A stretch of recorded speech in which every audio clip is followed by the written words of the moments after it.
2 साल से हर इंटरव्यू में मैंने कहा है कि मैं शराबबंदी के विरोध में हूँ और अगर जनसुराज की व्यवस्था बनती है तो सबसे पहला निर्णय 1 घंटे के अंदर 15 मिनट में शराबबंदी को हटा लिया जाएगा। उसकी वजह भी मैंने गिनाई।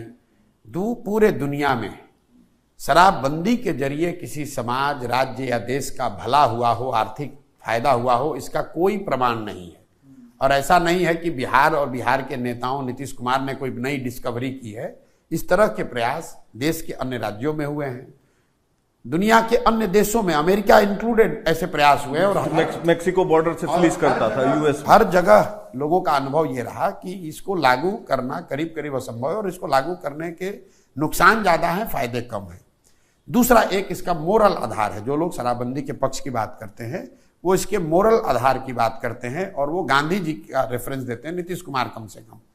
तो मैं रोज ये कह रहा हूं, आपके कैमरे पर भी दोहरा देता हूं कि गांधी जी ने आज तक कहीं ये कहा नहीं, कहीं ये लिखा नहीं कि सरकार को, फिर से ध्यान से सुन लीजिए, गांधी जी ने ये नहीं कहा कि सरकार को कानून बनाकर शराबबंदी लागू करना चाहिए।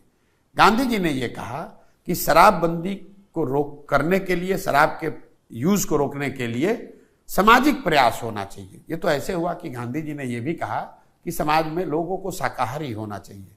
इसका मतलब ये नहीं है कि आप कानून बना दीजिएगा कि जो भी नॉन वेजिटेरियन है, मांसाहारी व्यक्ति है, उसको जेल में डाल दिया जाएगा। तीसरी बात, एक बार को अगर आप मान भी ले कि इसका कुछ फायदा है, तो फायदा तो तब होगा जब इसको लागू आप कीजिएगा। दवा का फायदा तब तो होगा, दवा खाइएगा। तो जो बिहार में शराबबंदी लागू है, ये तो सिर्फ इसमें शराब के दुकान बंद कर दिए गए और होम डिलीवरी चालू हो गया।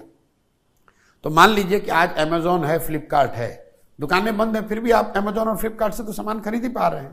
तो बिहार में भी शराबबंदी का हालत वही है कि दुकानें बंद हो गई और होम डिलीवरी हो रहा है। चौथी बात, बिहार जैसे गरीब राज्य में हर साल शराबबंदी के नाम पर 20,000 करोड़ रुपया के रेवेन्यू का लॉस हो रहा है, राजस्व का नुकसान हो रहा है। और ये पैसा जा कहाँ रहा है? ये पैसा जा रहा है शराब माफिया के पास, भ्रष्ट अधिकारियों के पास। पांचवी बात, शराबबंदी लागू होने के बाद 2016 के बाद से बिहार में कानून व्यवस्था की स्थिति दिनों दिन बिगड़ी है। क्यों बिगड़ी है?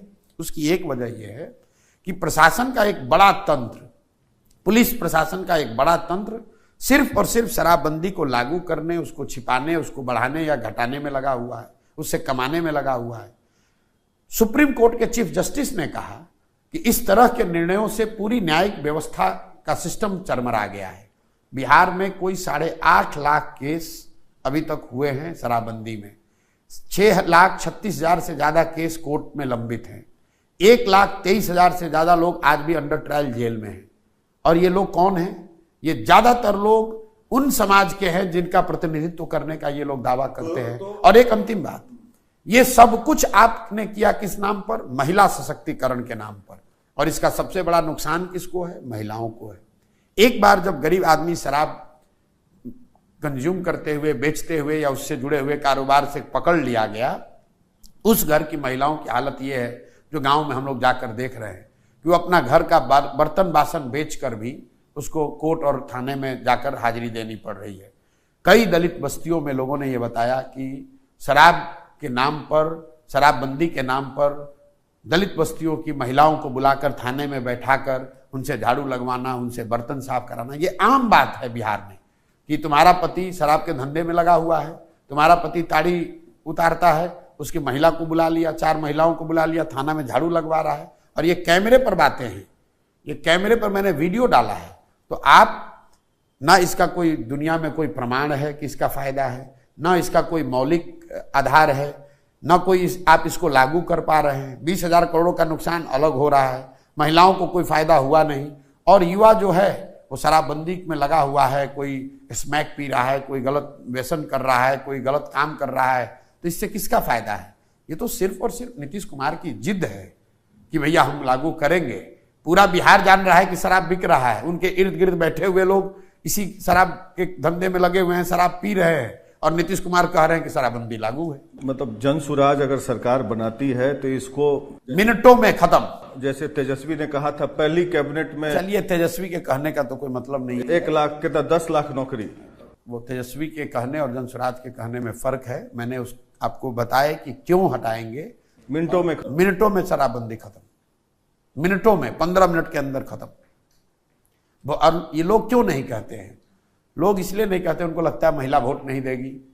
हमने जनसुराज में कहा है कि आपको अच्छा लगे या खराब, हम बोलेंगे वही जो हम देख रहे हैं और जो समाज से हमको पता चल रहा है। वोट आपको देना है दीजिए, नहीं देना है मत दीजिए, गलत बात नहीं बोलेंगे।